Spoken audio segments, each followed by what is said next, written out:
Salyaspor Salyanda 1200 şagird yerli yeni məktəb binasının tikintisi davam etdirilir. Artıq binanın 3-cü korpusunda hörgü işləri başa çatdırılıb.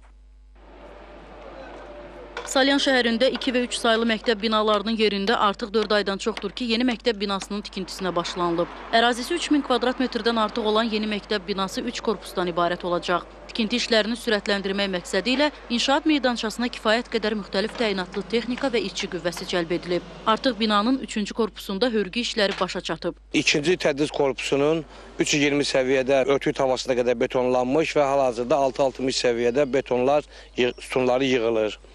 Birinci tədris korpusunun bünövrə çalası qazılmış, beton hazırlıq qatı verildikdən sonra bünövrənin armaturlanma işləri görülür. Rayon İcra Hakimiyyətinin sifarişi əsasında tikilən və 48 sinif otağından ibarət olacaq məktəb binasında şagirdlərin normal təhsil almaları üçün hər cür şərait yaradılıb. Burada kimya, fizika laboratoriyası, kompüter otağı, idman, akt zalları, kitabxana, yeməkxana, tibb məntəqəsi fəaliyyət göstərəcək. Məktəbi fasiləsiz istilik sistemi ilə təmin etmək üçün qazanxana və hər biri 150 ton olan 2 su anbarı inşa edilir. Bundan başqa tədris müəssisəsində dayanıqlı elektrik enerjisinin verilməsi üçün transformator quraşdırılacaq. Qeyd edək ki, məktəb binası yeni dərs ilində şagirdlərin ixtiyarına veriləcək. Aytən Sakit qızı, Vüqar Məlikov, Salyan.